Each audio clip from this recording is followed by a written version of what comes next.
আরে এসব তোমার গা সওয়া হয়ে গেছে। এখন না হয় আরেকটা মেয়েকে আশ্রয় দেওয়ার পর কেউ যদি অসন্তুষ্ট হয় হবে, কিন্তু এ তো যে সে মেয়ে নয়, মেরিটোরিয়াস একটা মেয়ে। ওই বাহা মেয়েটা এরকম একটা কীর্তি করেছে বলেই মুন্নি শ্বশুরবাড়ি থেকে ওকে তাড়িয়ে দিয়েছে।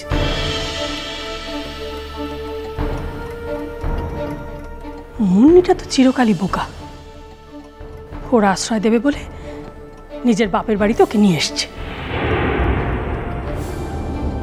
আচ্ছা আচ্ছা, আমায় একটা কথা বলো তো, মুন্নি শ্বশুরবাড়ির লোকেরা যদি জানতে পারেন যে ওই মেয়েটাকে এ বাড়িতে এনে তুলেছে, তারা তোমার উপর অসন্তুষ্ট হবেন না? এই জীবনে কজনকে সন্তুষ্ট করতে পারিছি বলো তো? বিয়ে করিনি বলে মা অসন্তুষ্ট হলেন, কাজের জগতে মনোরঞ্জন করা বা কম্প্রোমাইজ করতে পারিনি বলে ঊর্ধ্বতন কর্তারা অসন্তুষ্ট হলেন, তোমাকে সামাজিক স্বীকৃতি দিতে চেয়েছি বলে তুমি অসন্তুষ্ট হয়েছি। আরে এসব তোমার গা সওয়া হয়ে গেছে। এখন না হয় আরেকটা মেয়েকে আশ্রয় দেওয়ার পর কেউ যদি অসন্তুষ্ট হয় হবে, কিন্তু এ তো যে সে মেয়ে নয়, মেরিটোরিয়াস একটা মেয়ে। ছাড়ো তো, খুব পাকা মেয়ে। আচ্ছা, এত পাকামি যে করে সে পড়াশোনা করার সময় পায় কখন? সময় যে পায় এবং উল্লেখযোগ্য রেজাল্ট করে তার প্রমাণ তো আছেই। শোনো, মেয়েটা যথেষ্ট অন্যায় করেছে, তুমি আর তাকে প্যাম্পার করো না।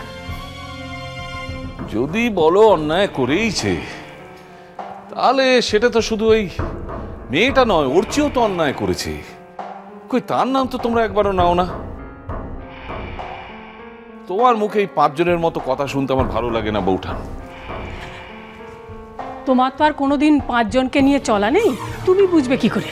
ভাগ্যিস নেই, ভাগ্যিস নেই, তাহলে আমার সমস্ত ভাবনা চিন্তার উপর সমাজের হাত থাকতো। ওরে বাপ রে বাপ, সে আমি পারবো না। তার মানে মেয়েটাকে তুমি রাখবে, তাই তো? Goes without saying. বেশ, তোমার বাড়ি, তুমি যাকে ইচ্ছে রাখতেই পারো, তবে কাজটা ভালো হবে না, এটা আমি তোমাকে মনে করিয়ে দিলাম।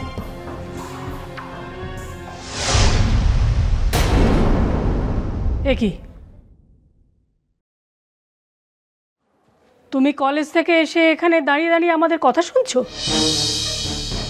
লুকিয়ে লুকিয়ে বড়দের কথা শুনতে নেই, এটা তোমার জানা নেই?